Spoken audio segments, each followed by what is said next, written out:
सब लोग शांत हो जाइए। यूपी पीसीएसजे प्रारंभिक परीक्षा के लिए मैराथन क्लास की जो शुरुआत की गई थी, उसी के अनुक्रम में आज तीसरे सब्जेक्ट की शुरुआत होगी। प्रथम सब्जेक्ट जो था वो भारतीय साक्ष्य अधिनियम था, दूसरा सब्जेक्ट सीआरपीसी था और तीसरा भारतीय दंड संहिता की शुरुआत की जाएगी।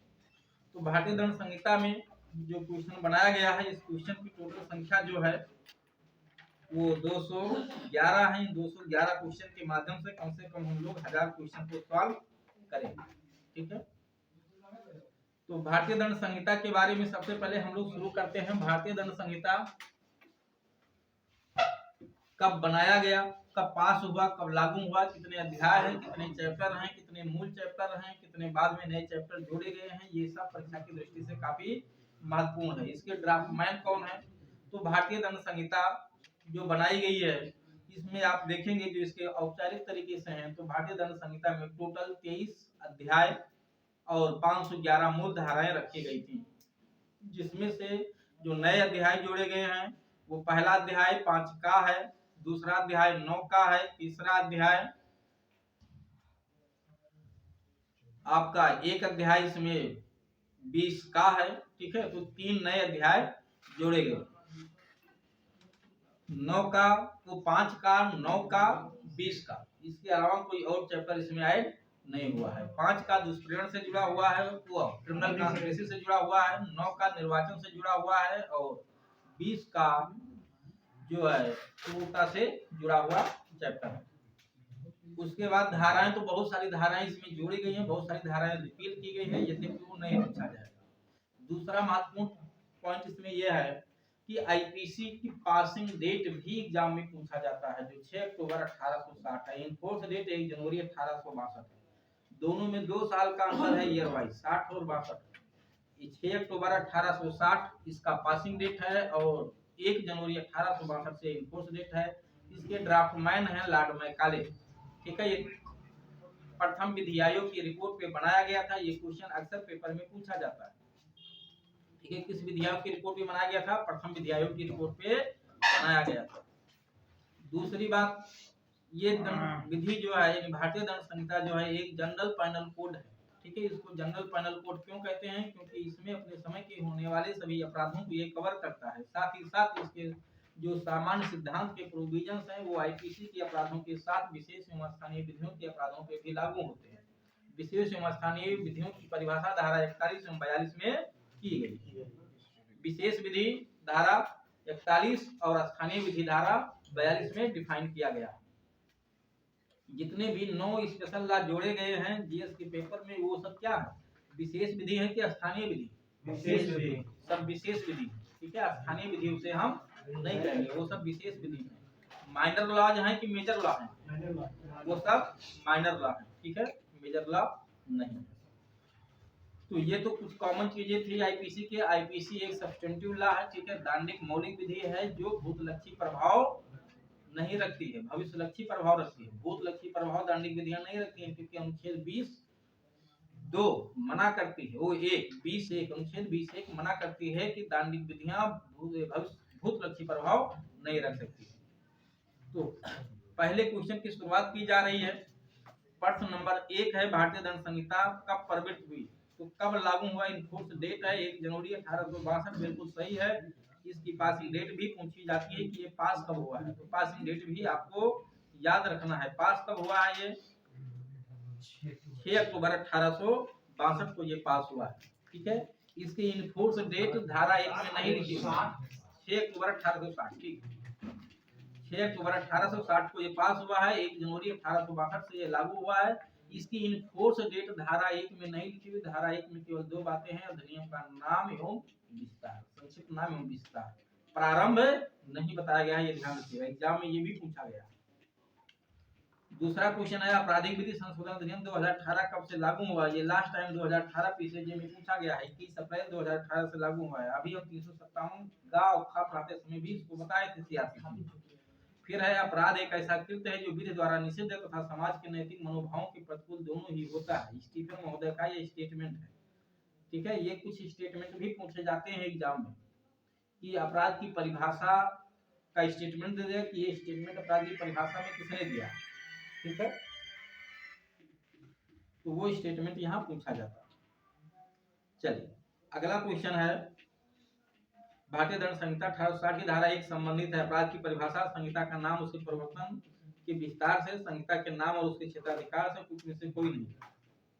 संहिता के नाम और विस्तार, उसके प्रवर्तन के विस्तार से, ठीक है, यानी उसका विस्तार, यानी उसका जो है इनफोर्स डेट नहीं बताया गया, ध्यान दीजिएगा, इनफोर्समेंट डेट संहिता के नाम और धारा 1 में विस्तार नहीं बताया गया है, उसका क्षेत्राधिकार विस्तार बताया गया है कि कहां तक होगा, तो संपूर्ण भारत पे लागू होगा, जम्मू कश्मीर पे पहले लागू नहीं था, लेकिन 31 अक्टूबर 2019 से वहां भी लागू कर दिया गया है। फिर है भारतीय दंड संहिता में परिभाषित स्त्री शब्द से तात्पर्य क्या है, ठीक है, परिभाषाएं महत्वपूर्ण है, परिभाषा में आपको याद रखना होगा स्त्री की भी परिभाषा महत्वपूर्ण है, उसके बाद स्त्री के अलावा व्यक्ति की परिभाषा महत्वपूर्ण है, ठीक है, व्यक्ति 11 में व्यक्ति की परिभाषा दी गई है, 12 में पर्सन की परिभाषा दी गई है, और वचन की परिभाषा 9 में दिया गया है, लिंग की परिभाषा 8 में दिया गया है, तो लिंग, वचन, स्त्री, पुरुष, व्यक्ति और पर्सन, इसमें से भी परिभाषाएं महत्वपूर्ण है।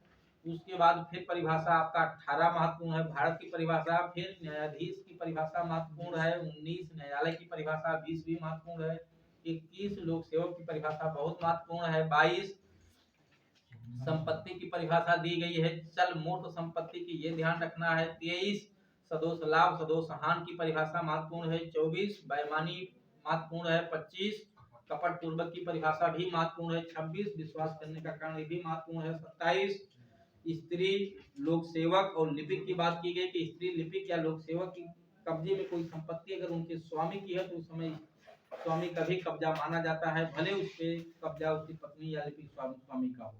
तो 27 भी महत्वपूर्ण है, 28 भी महत्वपूर्ण डिफिनेशन है, उपकरण 29 महत्वपूर्ण डिफिनेशन है, दस्तावेज 29 भी महत्वपूर्ण है, इलेक्ट्रॉनिक दस्तावेज, 30 बिल की भी परिभाषा महत्वपूर्ण है, 31 32 33 छोड़ दीजिए, 34 सामान्याशय बहुत महत्वपूर्ण डिफिनेशन है, 35 भी महत्वपूर्ण है, 35 36 37 के दृष्टांत महत्वपूर्ण है, 39 स्वेच्छा भी महत्वपूर्ण डिफिनेशन है, इसका दृष्टांत महत्वपूर्ण है, 40 अपराध नहीं महत्वपूर्ण है, 41 42 याद रखना है, विशेष स्थानीय विधियों की परिभाषा दी गई है, 43 अवैध शब्द की डिफिनेशन दी गई है, अवैध शब्द में 3 कार्य शामिल किए गए हैं, ये भी महत्वपूर्ण डिफिनेशन है।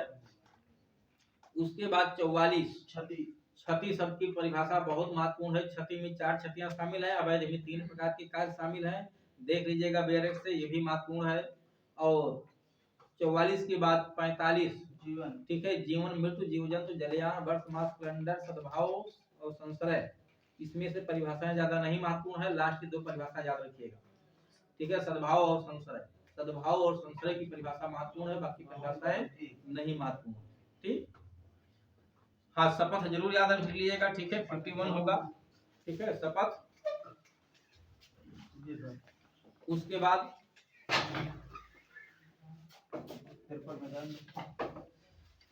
तो अब यहाँ परिभाषा जो परिभाषा मैंने टिक किया है इसको जरूर देख लीजिएगा, ये सब महत्वपूर्ण है, अंदर से पूछा भी जाता है परिभाषा।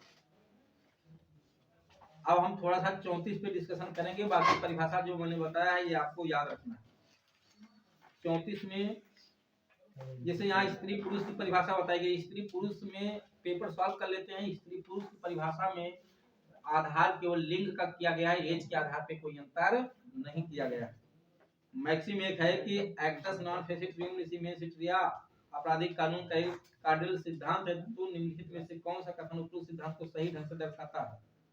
मेंसरिया अपराध का एक अनिवार्य तत्व है और उसके बिना कोई अपराध नहीं हो सकता। भारतीय कानून के तहत आपराधिक दायित्व का तात्पर्य हमेशा मेंसरिया से है।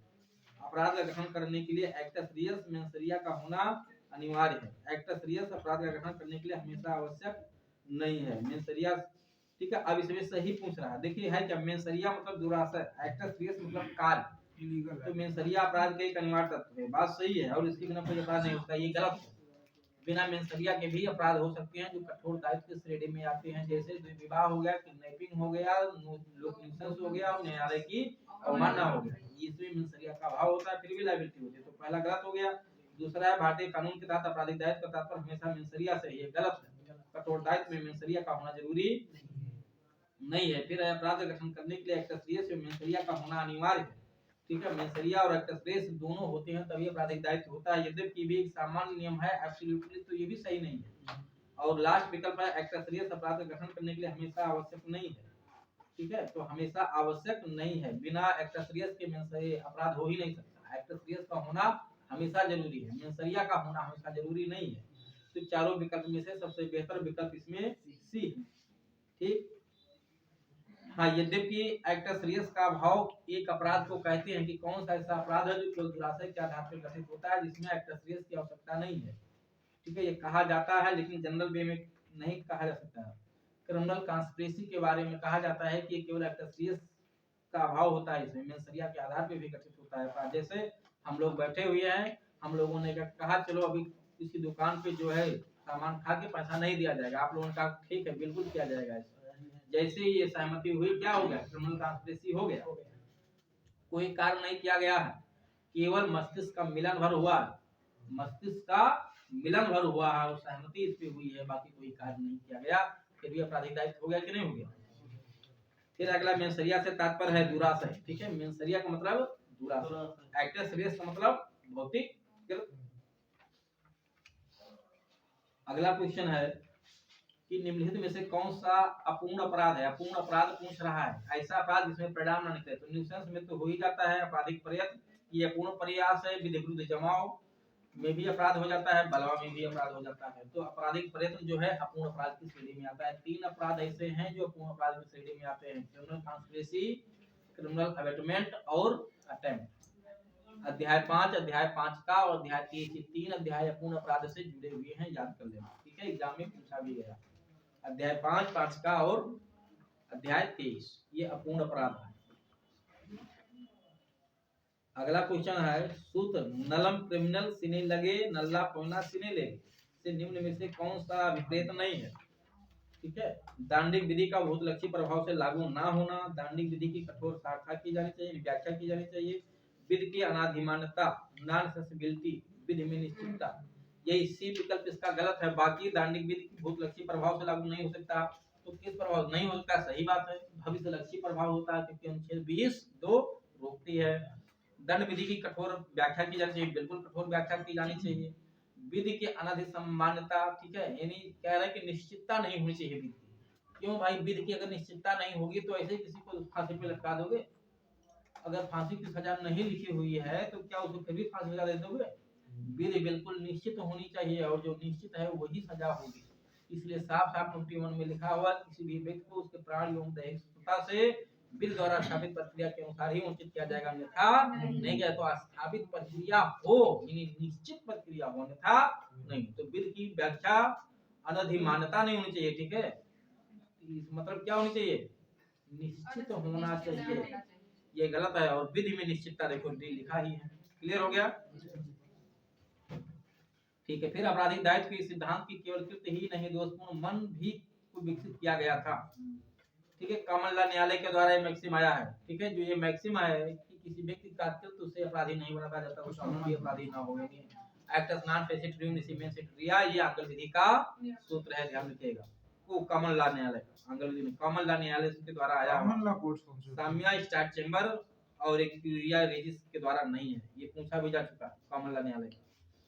कभी कभी अपराध तभी भी गठित होता है भले ही वो अपराधी मनस्थिति के साथ कारित ना किया गया हो। कठोर दायित्व, कठोर दायित्व में मनस्थिति की आवश्यकता नहीं, यानी दुराशय की आवश्यकता नहीं होती है। संयुक्त दायित्व, पत्नी दायित्व राज्य के दायित्व में होता है। फिर निम्नलिखित में से किस अपराध में दुराशय की आवश्यकता नहीं है। द्वि विवाह, अभी मैंने बताया 4 अपराध ऐसे हैं जिसमें द्वि विवाह की आवश्यकता नहीं है। बाइगेमी, न्यूसेंस, लोक न्यूसेंस, बाइगेमी, लोक न्यूसेंस, न्यायालय की अवमानना और किडनैपिंग। ठीक है, अपहरण, वो व्यपहरण, बाइगेमी, किडनैपिंग, व्यपहरण, द्वि विवाह, न्यायालय की अवमानना, लोक न्यूसेंस, इसमें कठोर दायित्व के सिद्धांत में चलते हैं। इसमें ये जो है मेंसरिया की आवश्यकता नहीं। हो गया। चलिए अगला क्वेश्चन है निम्नलिखित में से किस अपराध में दुराशय की आवश्यकता तो नहीं है। ये हो गया। निम्नलिखित में से किस मामले में दुराशय का सिद्धांत मान्य नहीं है। फिर वही लोक कटक, लोक न्यूसेंस है इसका मतलब। ठीक है, या लोक उपताप भी कर लीजिएगा।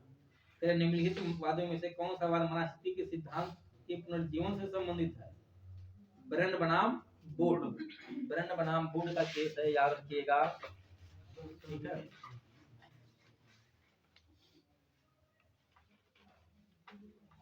अगला क्वेश्चन है, दुराशय के सिद्धांत को ब्रिटिश कॉमन लॉ में सर्वप्रथम एक चोरी के मामले में लागू किया गया। यानी किस केस में कहना, दुराशय के सिद्धांत को ब्रिटिश कॉमन लॉ में सर्वप्रथम एक चोरी के मामले में लागू किया गया था। केस है कोक सीजे द्वारा। कोक सीजे द्वारा ये लागू किया गया था। ठीक है, इस सिद्धांत को चोरी के केस में। फिर लिखा हुआ है, प्रत्येक संविधि में दुराशय अंतर्निहित माना जाता है जब तक कि इसके प्रतिकूल सिद्ध न कर दिया जाए। ये मत किस वाद में व्यक्त किया गया? सेराज बनाम डे रूट। सेराज बनाम डे रूटियन का केस मेंसरिया पे बहुत महत्वपूर्ण केस है। ठीक है, सेराज बनाम डे रूटियन का केस मेंसरिया पे बहुत महत्वपूर्ण है।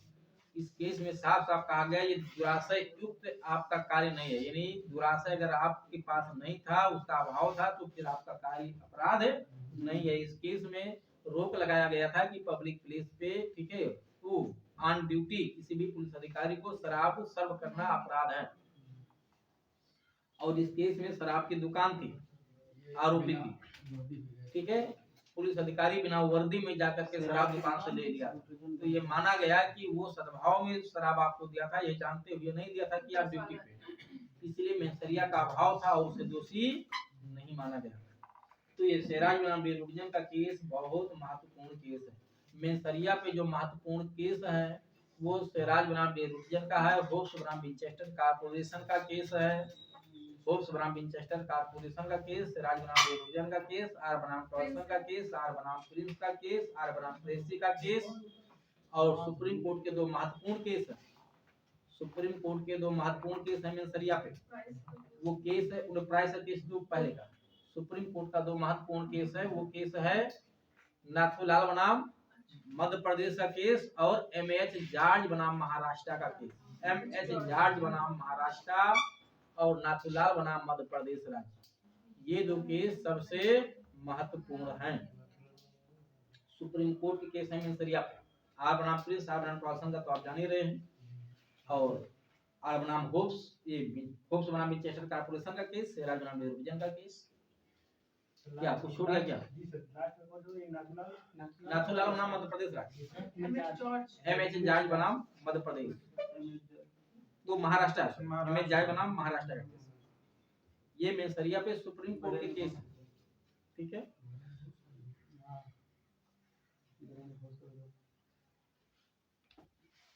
और ये सेराज बनाम डे रूटियन का केस, ठीक है, तो बहुत महत्वपूर्ण है दुराशय पे।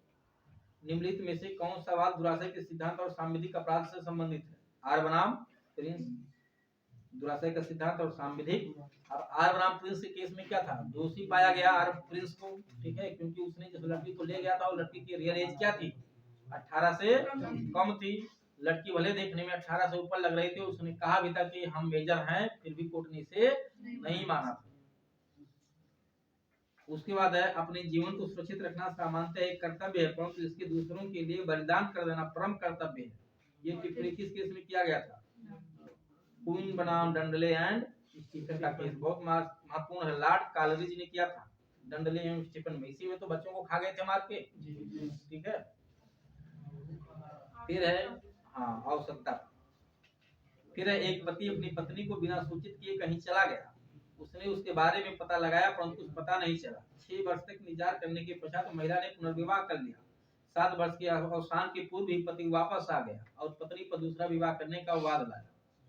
ठीक है, क्या दोषी होगी पत्नी? दोषी नहीं माना गया है। ठीक है, उसे दोषी नहीं माना गया है। इसमें आर बनाम टॉयसन का केस है। आर बनाम टॉयसन का केस है। इसमें जो है महिला 7 साल का इंतजार किए बिना ही दूसरी शादी कर ली। यद्यपि 7 साल तक अगर पति के बारे में कुछ भी ना सुना जाए तो उसे सिविल डेथ घोषित कराया जा सकता है। कौन सी धारा? 108 है, सिविल मृत्यु है ना। 108 सिविल मृत्यु होता है, वो क्रिमिनल मामलों में नहीं लागू है, सिविल मामलों में उसका प्रभाव होता है। सिविल मृत्यु कहा गया है तो उसमें दूसरी शादी की जा सकती है अगर सिविल डेथ घोषित कर दिया जाए तो। रियल मृत्यु भले न पता चले, अगर सिविल मृत्यु भी हो जाए तो भी वहां पे दूसरी शादी की जा सकती है। लेकिन महिला थोड़ा सा जल्दबाजी कर गई थी, 7 साल पूरा नहीं हो पाया, लेकिन कोर्ट ने इसको दोषी नहीं माना, कहा कि दुराशय का अभाव था, उसने पता भी लगाया था, कुछ पता भी नहीं चला था, और जो उसने कार्य किया वो गलत नहीं है, शादी करना कोई गलत कार्य नहीं है, इसीलिए कोर्ट ने उसे दोषी नहीं माना था। फिर है निम्नलिखित में से कौन सा युग्म सही सुमेलित है? दुराशय आर बनाम त्रिश, आवश्यकता डीपीपी बनाम बेयर्ड, चित्त विकृतता मैग्नाटन का केस, मतत्ता वासुदेव बनाम पेप्सू, कौन सा एक गलत सुमेलित है ये पूछ रहा है। तो दुराशय आर बनाम त्रिश का केस दुराशय से है ही, आवश्यकता डीपीपी बनाम बेयर्ड से नहीं है, डीपीपी बेयर्ड मतत्ता से है, ठीक है। पागलपन मैग्नाटन से है ही, मतत्ता वासुदेव वाला केस है, ये भी सही है, क्योंकि मतत्ता पे दो ही केस महत्वपूर्ण है, डीपीपी बियर्ड और वासुदेव बनाम पेप्सू, ये दो केस सबसे महत्वपूर्ण है, और चित्त विकृतता पे मैग्नाटन का केस सबसे ज्यादा फेमस है, और दुराशय पे तो वही 5-6 केस मैंने बताया। चलिए उसके बाद है निम्नलिखित में से कौन सा संयोजन सही सुमेलित नहीं है? शेराज बनाम डी रुपजन, दुराशय सही है, बालन कुमार घोष बनाम इम्परर, मतत्ता ये गलत है, बालन कुमार घोष का केस सामान्य आशय से है, ठीक है, धारा 34 पे। अभयानंद मिश्र बनाम बिहार राज्य, मरने का अधिकार गलत है, ये प्रयास से है, बहुत महत्वपूर्ण केस, ये केस की लिस्ट भी बना लीजिएगा, जो केस हम पढ़ रहे हैं ये सब बहुत महत्वपूर्ण केस हैं, सब एक से अधिक बार आ चुके हैं परीक्षा में, और सब रट लीजिएगा इसको, ठीक है, क्योंकि यही सब आपको रिवाइज करके मिलेगा एग्जाम में। ज्ञान कौर का केस अपराध के प्रयास से है, ये भी गलत है, ज्ञान कौर के केस में क्या कहा गया? जीने के अधिकार में मरने का अधिकार शामिल नहीं है, तो ये गलत है, ठीक है, तो इसमें सही सुमेलित नहीं है। अब पहला को छोड़ के बाकी कोई भी सही सुमेलित नहीं है, ठीक है, तो 2, 3, 4 सही सुमेलित नहीं है, और लिखने वाले ने नंबर भी नहीं डाला। चलिए तो लास्ट के तीनों गलत सुमेलित। फिर निम्नलिखित को सुमेलित कीजिए, कौन सा? ये बालन कुमार घोष का केस 303 से नहीं है, 34 से है। के एम नानावती बनाम महाराष्ट्र का केस, ये प्रकोपन से जुड़ा हुआ है, ठीक है, तो धारा 300 से जुड़ा हुआ है, उसके अपवाद से। मिठू सिंह बनाम पंजाब राज्य 303 से है।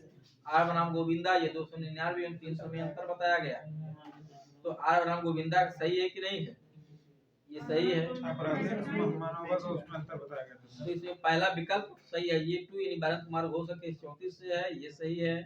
के एम नानावती का केस प्रकोपन से है, ठीक है, 300 से, B4 सही है, और सी मिठू सिंह बनाम पंजाब राज्य केस सही है, ठीक, एक का मैच है, तो कुल मिला के पहला विकल्प इसका सही है। फिर है दूसरा, फिर मैच कराना है, रेग बनाम गोविंदा, ठीक है, यार बनाम गोविंदा, ये चित्त विकृतता से तो है नहीं, हत्या से है। महाराष्ट्र राज्य बनाम MN जॉर्ज, MH जॉर्ज है, ये MN नहीं है, MH जॉर्ज है, ये दुराशय से अभी भी मैंने बताया। महबूब शाह बनाम इम्परर सामान्य आशय से है। मैग्नाटन का वाद चित्त विकृतता से है, इसको मैच करा लीजिएगा क्या सही है, ठीक।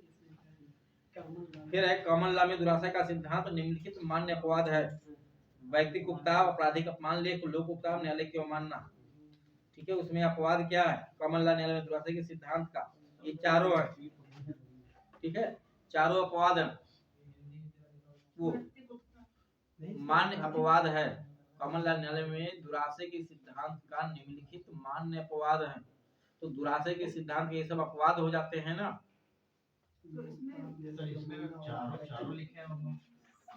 क्वेश्चन नहीं है, नोट ऐसे ही लिख दिया गया है ये सब, ठीक है, अपवाद है। लोक उपताप भी अपराध नहीं है, वो दुराशय नहीं होता है, न्यायालय की अवमानना में भी नहीं होता है, अपमान में भी नहीं होता है, उपताप में भी नहीं होता है।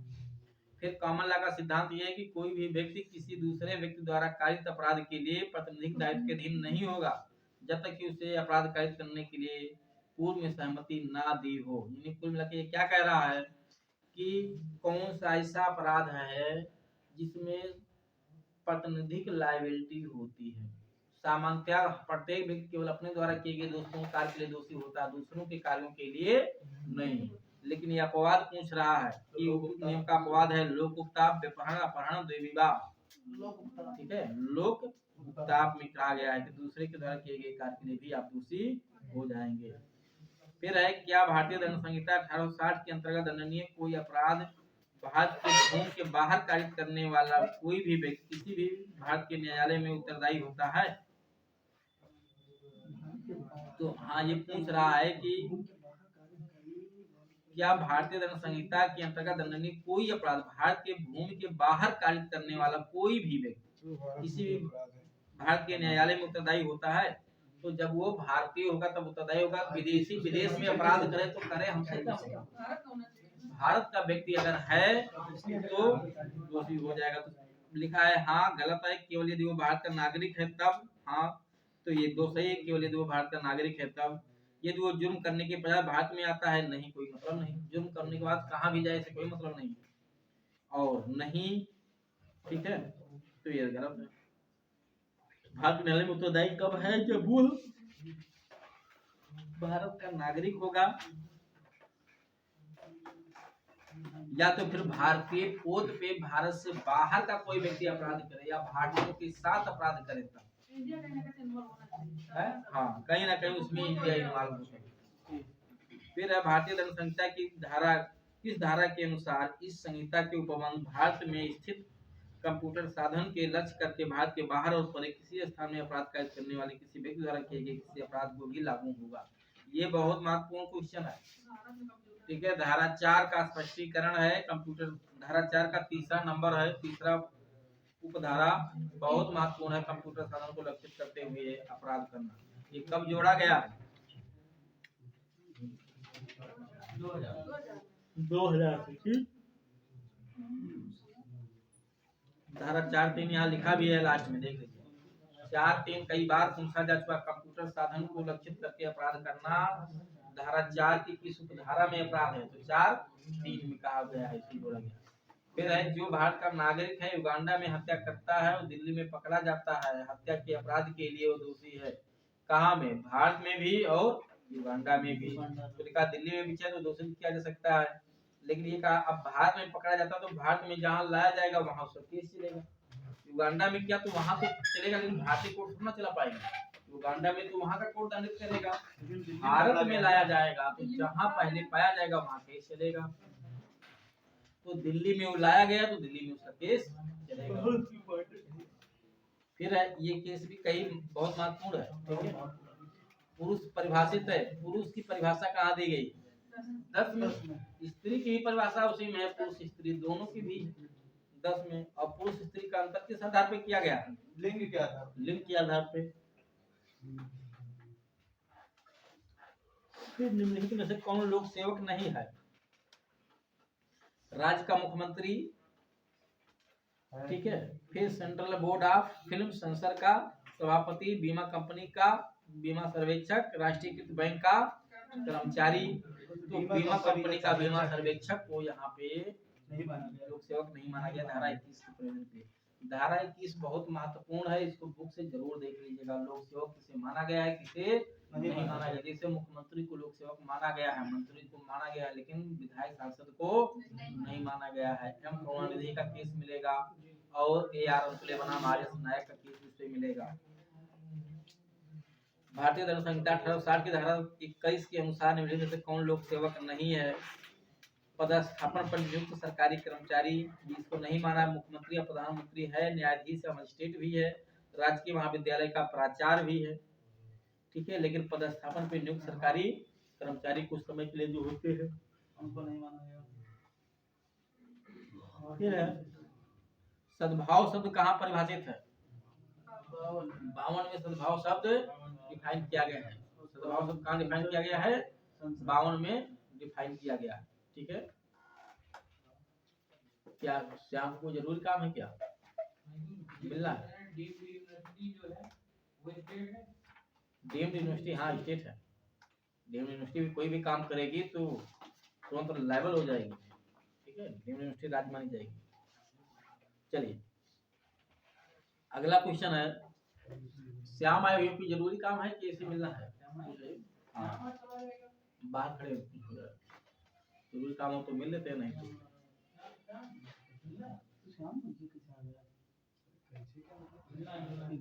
अभी 5 मिनट आप लोग रुक जाइए, 2 मिनट का।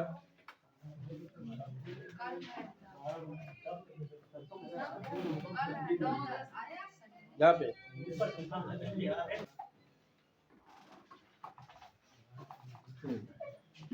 कहाँ तक हो गया था?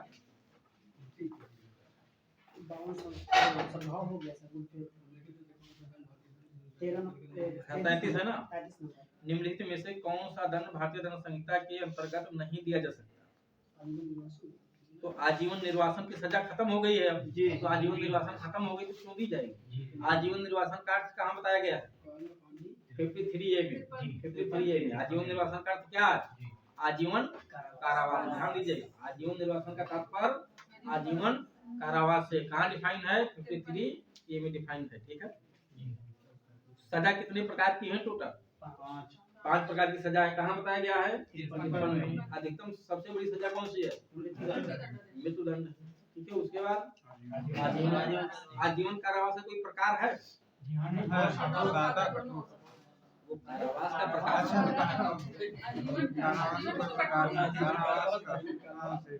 आजीवन कठोरी होता है। कारावास 2 प्रकार का होता है। जीवन कारावास सादा हो कठोर होता है। ठीक। उसके बाद संपत्ति का संपरण है और जुर्माना है। भारत में सजा दिए जाने का जो आधार है, उद्देश्य है, वो क्या है? सुधारात्मक थ्योरी है। ध्यान रखिएगा, सुधारात्मक सजा दी जाती है। धारा 73 में एकांत कारावास जो दिया जाता है वो प्रायश्चितात्मक सिद्धांत पे आधारित है। उसको आत्मनिग्रह भी कहते हैं। ठीक है। अगला क्वेश्चन है, धारा 57 के अनुसार आजीवन कारावास की अवधि कितनी है? तो धारा 57 के अनुसार अगर पूछा तो 20 सीधे आप बोल दीजिए। ठीक है। ये कुछ प्रयोजनों के लिए लिखा गया है। जैसे अपराध के प्रयत्न पे सजा कम निकालना है तो कैसे निकाला जाएगा? तो 511 436 के प्रयोजन के लिए आजीवन कारावास को 14 साल माना जाता है। अन्यथा निष्पादन के प्रयोजन के लिए आजीवन कारावास का तात्पर्य टिल टू डेथ। ठीक है, मृत्यु तक। और अब इसमें समुचित सरकार नहीं डिफाइन किया गया। समुचित सरकार की भी डिफिनेशन महत्वपूर्ण है, ध्यान रखना है। समुचित सरकार की डिफिनेशन महत्वपूर्ण है। कहाँ है? 55 का में। ठीक है। और संशय 52A, संशय की डिफिनेशन भी महत्वपूर्ण है। 52A, संशय अगर पति या पत्नी के द्वारा दिया जाता है तो वो अपराधी नहीं माने जाते हैं। कहाँ पे लिखा गया है कि अपराधी नहीं माने जाएंगे? धारा 130। ठीक है। धारा 130 में, धारा 136 में, धारा 212, 216, 216A। ठीक है। इन धाराओं में संशय दिए जाने पे अपराधी नहीं माना गया है। तो ये धारा जरूर याद रखिएगा। ठीक है। 130, 136, 212, 216, 216 का। ठीक है। 130 युद्ध कैदी या राज्य कैदी जो निकल भागता है अगर उसको पति या पत्नी संशय दे तो दोषी नहीं है। ठीक है। 136 जो है अभित्याजक, सेना का जो भगोड़ा है, उसको संशय देना अपराध नहीं है। 212 अपराध के आरोपी व्यक्ति को संशय देना संशय नहीं है। 216 एक होगा डकैती। हाँ 157 भी है। 157 भाड़े पे लाए गए व्यक्ति को संशय देना, ये भी पति या पत्नी अगर संशय देते हैं तो दोष नहीं। ये संशय दिए जाने वाली धाराएं हैं अलग अलग अपराधों के, जहाँ पे पति या पत्नी के द्वारा संशय दिया जाना अपराध नहीं माना गया है। संशय की परिभाषा धारा 52 का में दिया गया है, जिसमें धारा 130 और 157 जोड़ा गया है। क्योंकि 130 157 में पत्नी अपवाद के रूप में नहीं लिखा हुआ है। अब इसको डिफिनेशन क्लास से अपवाद में डाल दिया गया। चलिए उसके बाद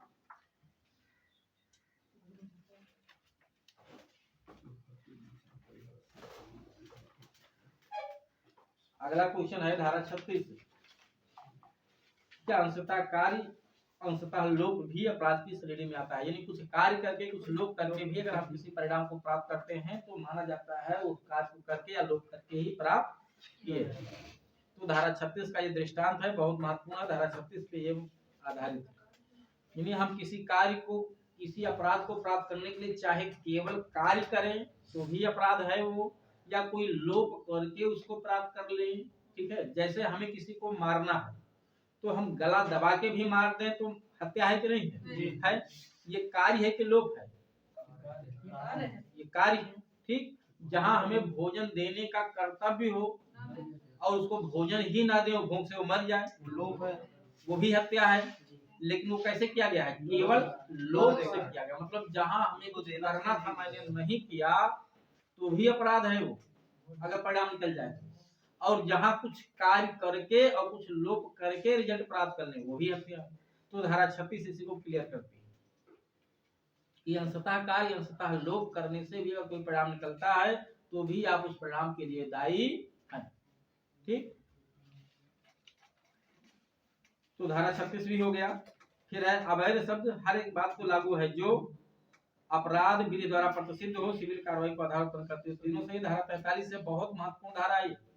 अवैध शब्द हम किसे कहते हैं? जो ऐसा कार्य विधि द्वारा प्रतिषिद्ध हो, सिविल कार्रवाई किए जाने का आधार उत्पन्न करती हो, या वो अपराध हो। ये तीनों ही कार्य अपराध की श्रेणी में, अवैध शब्द की श्रेणी में आते हैं। फिर क्षति की डिफिनेशन शारीरिक, मानसिक, सांपत्तिक, ख्यातिक चारों प्रकार की क्षतियां शामिल हैं। और इस अधिनियम में जहां कहीं क्षति शब्द लिखा होगा उसमें चारों क्षति शामिल हैं। लेकिन आप देखेंगे क्रिमिनल इंटिमिडेशन में, आपराधिक अवित्रास में चारों क्षतियां नहीं लिखी हुई, तो जहां नहीं लिखी है वहां नहीं माना जाएगा। लेकिन कहा जहां कहीं केवल क्षति शब्द लिखा है वहां चारों माना जाएगा, जहां मना कर दिया जाए वहां नहीं माना जाएगा। फिर एक कौन सी स्वेच्छा को परिभाषित करती है? यानी स्वेच्छा शब्द कहां डिफाइन है? धारा 39 में। और धारा 39 में रात में लूट करने के प्रयोजन से जो घने नगर में आग लगा दिया जाता है वो मर्डर के लिए दोषी माना जाएगा। ध्यान रखिएगा, वो हत्या के लिए दोषी माना जाता है। तो धारा 39 का दृष्टांत भी महत्वपूर्ण है। धारा 39 स्वेच्छा शब्द डिफाइन है, ये भी महत्वपूर्ण है। और धारा 38 का क्वेश्चन इसमें नहीं डाला गया है, लेकिन 38 के भी अंतिम लास्ट के दो दृष्टांत महत्वपूर्ण है। धारा 38 में 4 दृष्टांत है, लास्ट का 2 दृष्टांत महत्वपूर्ण है, याद कर लीजिएगा। फिर है भारतीय दंड संहिता में जीव जंतु शब्द सम्मिलित नहीं है। हाथी, मानव, मोर, ठीक है, तो मानव जीव जंतु शब्द में सम्मिलित नहीं है। क्या नहीं सम्मिलित? मानव, मानव उसमें सम्मिलित नहीं है। हाथी, मोर, सांप आता है। फिर निम्नलिखित में से कौन सा प्रावधान एक विद्यालय का अध्यापक भा अनुशासन लागू करने के प्रयोजन से एक विद्यार्थी जिसकी आयु 11 वर्ष लगभग 11 वर्ष भी को मामूली सजा देता है, यानी 11 वर्ष से कम है उसको मामूली सजा देता है। इस मामले में वो बचाव का दावा कर सकता है, बचाव का दावा नहीं कर सकता, दोषी है, आपराधिक बल प्रयोग करने का दोषी है। भारतीय दंड संहिता की धारा 88 लिखा हुआ, ठीक है, के अधीन बचाव का दावा कर सकता है।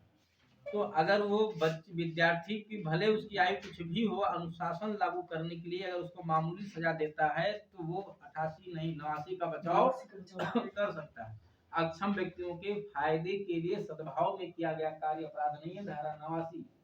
और अब अक्षम है तो उसकी सहमति कोई मतलब नहीं है, तो चाहे गार्जियन द्वारा वो कार्य किया जाए या गार्जियन की सहमति से कोई अन्य करे। तो टीचर अगर बच्चे को अनुशासन के लिए 2 थप्पड़ मार दिया तो क्या अपराध है? कोई अपराध नहीं, ठीक है। अनुशासन बनाए रखना तो जरूरी है। और मामूली उपाधि कायद किया है, लेकिन अब ये नहीं अनुशासन बनाए रखने के लिए हाथ पैर तोड़ दें उसका मार, ये फिर सद्भाव में नहीं रह जाएगा। तो घर पे जो लोग झाड़ू का मार खाए हैं, ठीक है, वो धारा 89 में अपराध मिलेगा, वो अपराध नहीं है, ठीक है। धारा 89 में गार्जियन को बचाव मिल जाता है क्योंकि वो आपके सुधार के लिए मारे। वो धारा 89 सब गार्जियन वाले पढ़े हुए हैं, जानते हैं कि ये अपराध नहीं है, चाहे जितना मारो बच्चे। हाँ, वो लाठी जो भी हाथ में आ जाए, ठीक है, वहाँ देखा नहीं, ठीक है। लाठी का मार, जूता चप्पल का मार पुरुष खाए होंगे, बेलना का मार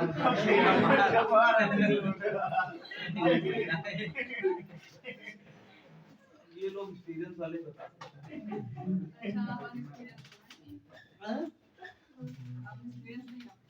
चलिए ठीक है, तो गार्जियन को 89 में बचाव मिल जाता है, ठीक है। अगर अक्षम व्यक्ति के फायदे के लिए कार्य किया गया सद्भाव में तो बचाव कहाँ है? 89 में। और अगर सद्भाव में 3 धाराएं बचाव में हैं, जो फायदे के लिए कार्य किया जाए अपराध ना हो, 88, 89, 92। 88 में किसी सक्षम व्यक्ति की सहमति से जब कार्य किया जाए उसके फायदे के लिए सद्भाव में तो अपराध नहीं है। नवासी में अक्षम व्यक्ति के फायदे के लिए या तो गार्जियन या गार्जियन की सहमति से कोई डॉक्टर हो, टीचर हो या कोई अन्य व्यक्ति हो जो उसके फायदे के लिए कार्य करे तो अपराध नहीं है। और अगर सहमति का अभाव हो, चाहे वो सक्षम हो चाहे अक्षम हो, तो भी वो कार्य अपराध नहीं है अगर उसके फायदे के लिए संभव किया जाए। धारा 92 में 4 दृष्टांत हैं, चारों दृष्टांत बहुत महत्वपूर्ण है। ठीक है, बच्चे को बाग उठा ले जाना, आग लग जाना मकान में, बच्चे को नीचे फेंकना कंबल में, और घोड़े से गिर के मूर्छित हो जाना और एक्सीडेंट, ये 4 दृष्टांत बहुत महत्वपूर्ण है। अगला क्वेश्चन है,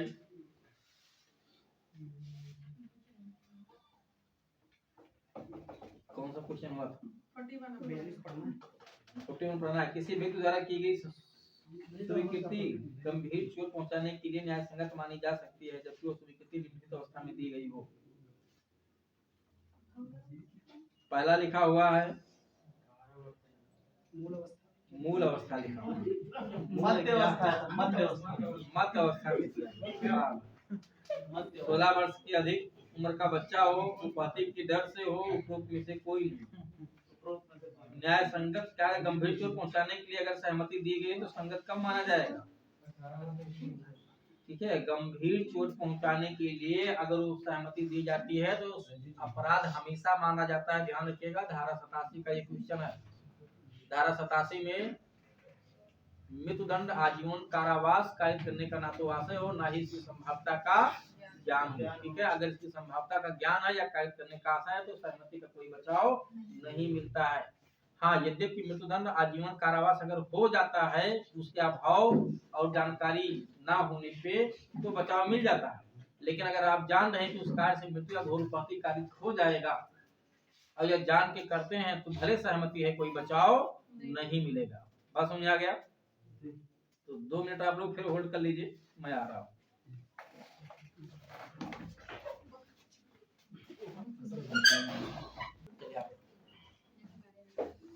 कहाँ तक हुआ है?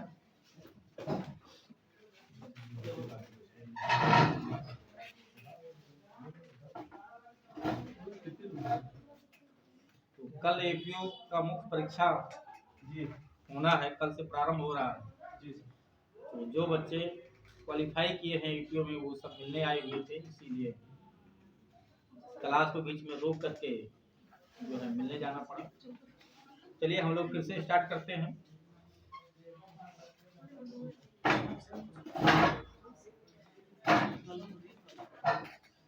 कहाँ तक हो गया है? 42 पढ़ाना जी सर। निम्नलिखित में से कौन सा वाद व्यक्ति सुरक्षा के अधिकार से संबंधित है? कौन सा वाद व्यक्ति सुरक्षा के अधिकार से? जयदेव बनाम राज्य, राम रतन बनाम राज्य, ठीक है, गुलजार सिंह बनाम राज्य, राजेश कुमार बनाम धामनी, ठीक है, दामनी लिखा हुआ है, धर्मवीर लिखा हुआ, ठीक है, लास्ट में धर्मवीर लिखा हुआ। हाँ, जयदेव, तो ये जयदेव का केस है, इससे ठीक है, कोई बहुत महत्वपूर्ण केस नहीं है, देख लीजिएगा। फिर निम्नलिखित में से किसमें स्वेच्छा से स्वीकृति प्रतिरक्षा उपलब्ध नहीं होगी? स्वेच्छा से सहमति प्रतिरक्षा का आधार नहीं होगा, यानी सहमति स्वेच्छा से भी दी गई है तो भी प्रतिरक्षा का आधार नहीं होगा। लिखा एक धार्मिक समारोहों में नंगी तलवारों से खेत में युद्ध करते समय क्षति कारित होती है। एक शल्य चिकित्सक एक रोगी के जीवन के लिए, ठीक है, हाँ, मतलब जीवन को बचाने के लिए किया जा रहा है बीमी। और सी, फुटबॉल मैच में एक खिलाड़ी को क्षतिकारित होना, संविदा के अधीन विधि सम्मत कार्य करते समय क्षतिकारित होती है। तो अब इसमें प्रतिरक्षा उपलब्ध नहीं होगी किस समय में? धार्मिक समारोह में नंगी तलवारों से। अगर नंगी तलवारों से खेल रहे हैं तो घोर उपाधि होने की संभावना प्रबल है कि नहीं है? तो धारा 87 का बचाव केवल वहां मिलता है जहां मृत्यु या घोर उपाधि कार्य करने की ना तो आशंका हो ना ही इसकी संभावना का ज्ञान, तो वो आशय हो ना ही इसकी संभावना का ज्ञान हो। लेकिन जहां तलवार से खेल रहे हो वहां ज्ञान है कि नहीं है? वहां ज्ञान है तो सहमति का कोई बचाव नहीं मिलेगा। फिर है निम्नलिखित में से कौन से प्रावधान वॉलंटरी नॉन फिट इंजूरिया के नियम पर आधारित हैं? 1887 अभी मैंने बताया वॉलंटरी नॉन फिट इंजूरिया। दरवाजा बंद कर दो, दरवाजा क्यों खोले ऊपर? बिल्कुल एसी भी फेल है उसके।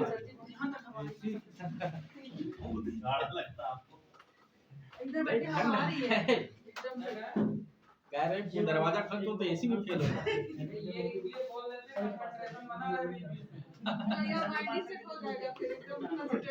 चलिए ठीक है।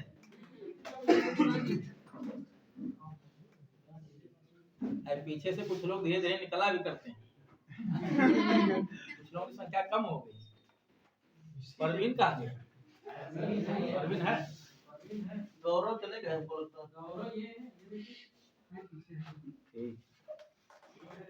कौन कौन लोग गए हैं पीछे से? अच्छा राहुल सैनी। चलिए ठीक है, आप लोग डटे रहिए। इस ठंडे में भी ठंडे को मात दे रहे हैं। और क्या डटा ही है। आप लोग मैदान पे लगे हुए हैं। बिल्कुल से ठंड है तब भी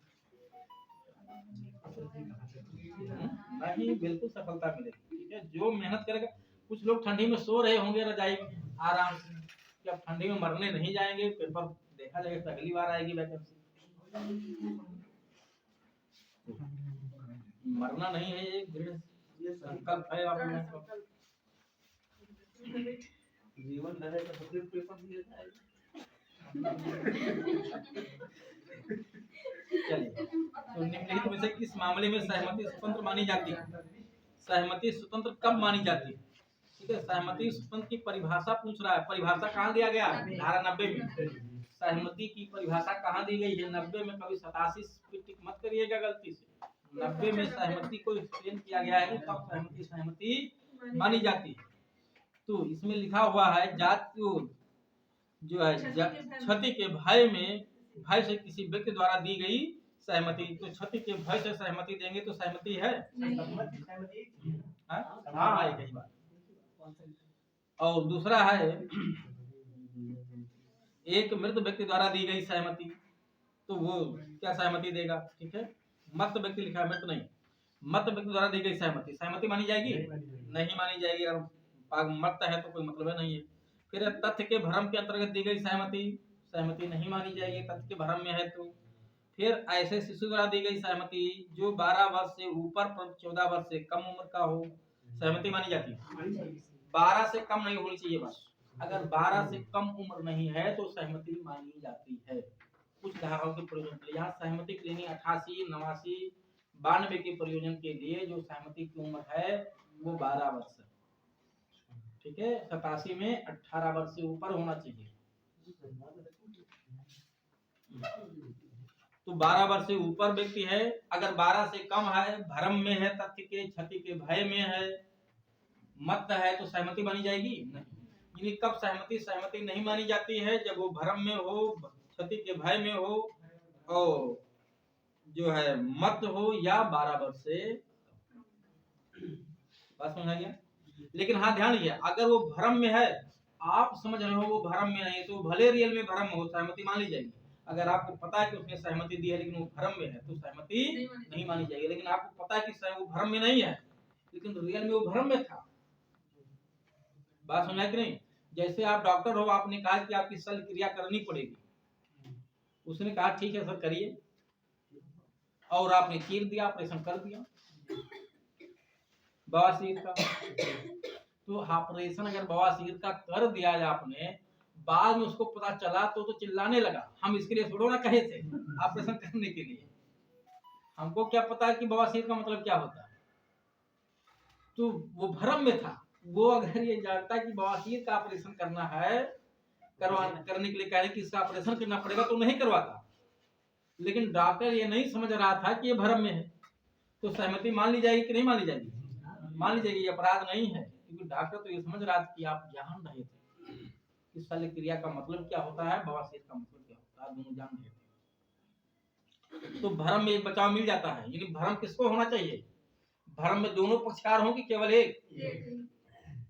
दोनों भ्रम में है तब सहमति नहीं मानी जाएगी। अगर एक भ्रम में है तो सहमति मानी जा सकती है। और मत दोनों में हो कि एक, मत दोनों में हो कि एक, एक जो सहमति दे रहा है वो मत हो, ठीक है। जो सहमति दे रहा है वो मत है तो सहमति नहीं मानी जाएगी, दोनों का मत होना जरूरी।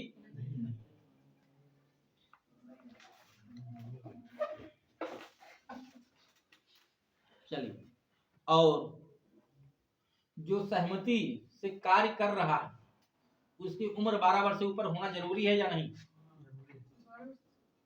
जो सद्भाव में किसी व्यक्ति के फायदे के लिए कार्य कर रहा है उसका विधि अनुसार सक्षम होना जरूरी है कि नहीं, एज के आधार पे? नहीं सर, तब जरूरी नहीं है। जरूरी है, जरूरी है। वो 7 साल का है, वो दूसरे की कैसे मदद कर सकता है, वो खुद नहीं पता। सहमति से फायदे के लिए कार्य करने पे अगर कोई हानि हो जाए आपको तो अपराध नहीं है जी। तो एक 10 साल का बच्चा आपको पढ़ा रहा है, छोटे बच्चे को, और वो बार बार नहीं पढ़ रहा, उल्टा सीधा कर रहा, तो 2 थप्पड़ मार दिया उसको, वो अपराध है? वो तो जान रहा है कि जो मारे उसे चोट लगेगी, और वो 10 ही साल का है जिसने मारा है, तो अपराध है? नहीं है ना, ये है अपराध। जबकि 7 से ऊपर का बच्चा है और जान रहा है कि उसके कार्य की प्रकृति का परिणाम क्या है, तो अपराध है कि नहीं है? है, लेकिन फिर भी अपराध के लिए दोषी नहीं है। तो जो कार्य फायदे के लिए सद्भाव में कर रहा है उसका सक्षम होना जरूरी नहीं है, एज के आधार पे, एज के आधार पे उसका सक्षम होना जरूरी नहीं है। चलिए, अगला क्वेश्चन है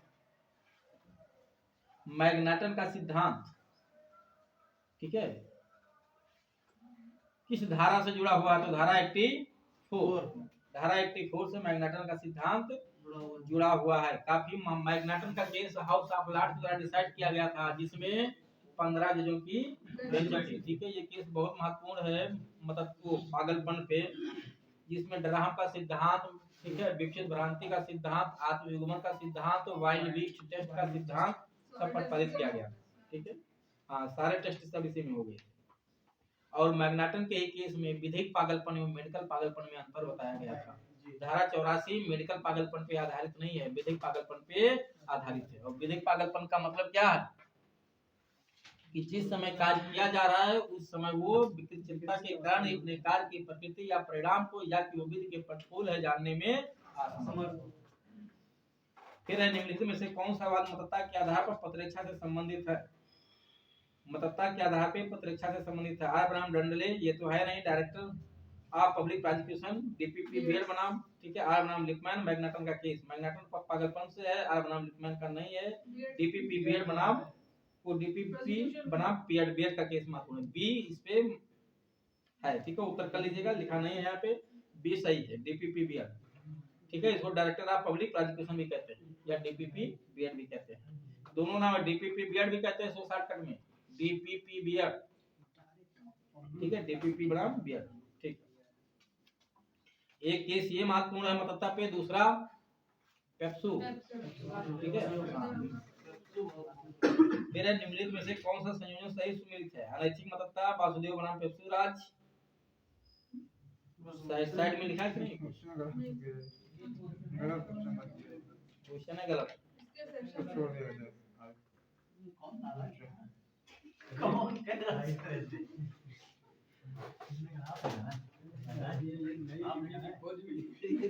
सही भाषा का प्रयोग करें,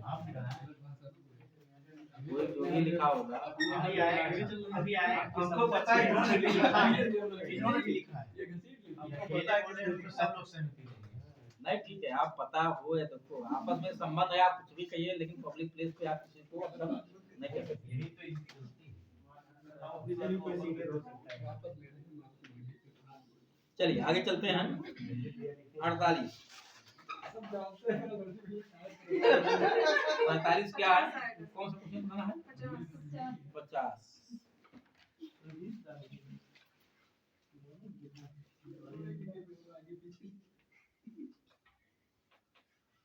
कोई बात अपराध नहीं होता है जो 7 वर्ष के कम आयु के शिशु द्वारा कारित की जाती है। ये सिद्धांत के सूत्र कौन है?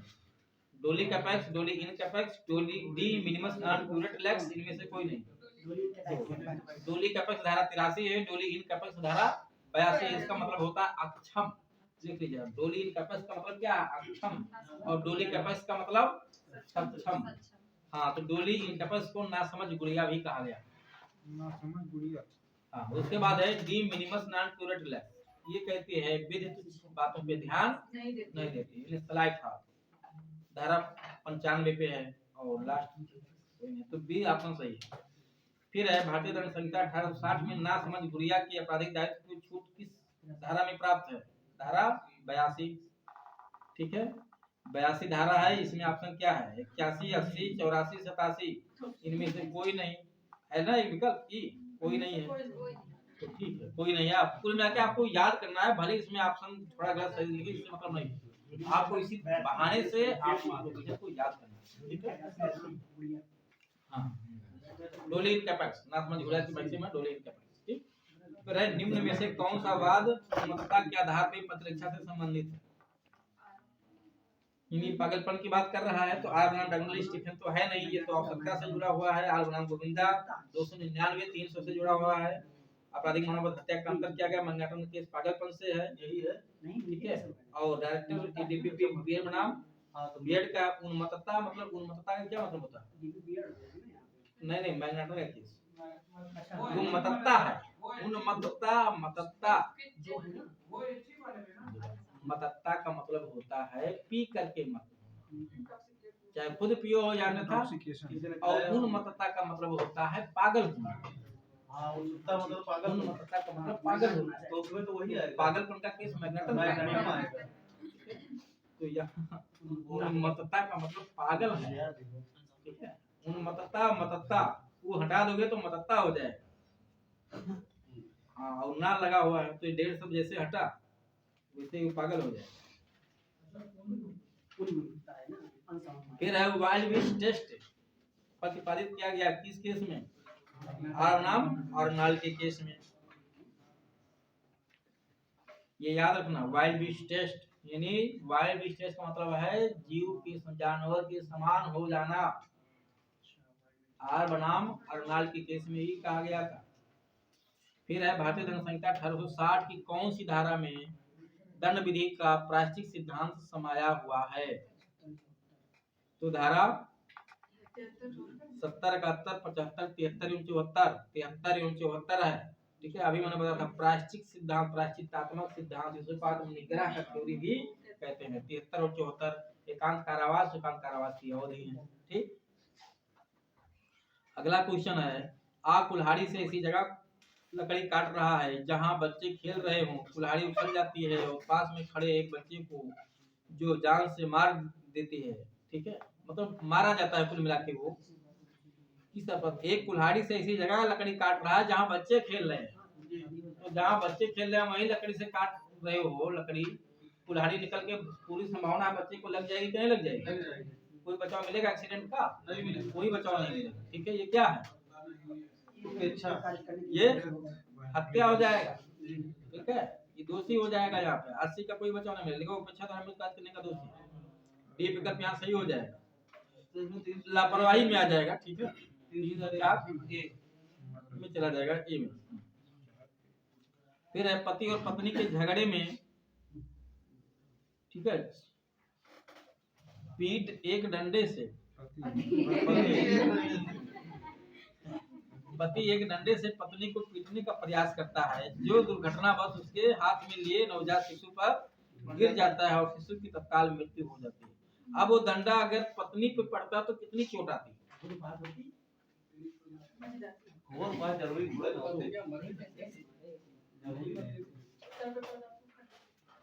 जितना चोट पत्नी के ऊपर लगने पे होता दायित्व उतने ही बच्चा के मरने पे होगा। रिजल्ट क्या निकला इससे कोई मतलब नहीं। तो वो डंडा पत्नी को पड़ता तो उपाधि या घोर उपाधि होती। ठीक है, डंडा से उपाधि होती, घोर उपाधि नहीं होता, क्योंकि डंडा कहाँ मार रहा है? पीटने का प्रयास करता है। ठीक है, जो दुर्घटनावश बच्चे को लग जाता है। तो अब इसमें विकल्प में उपाधि तो लिखा नहीं है, तो कौन सा विकल्प? हत्या तो है नहीं।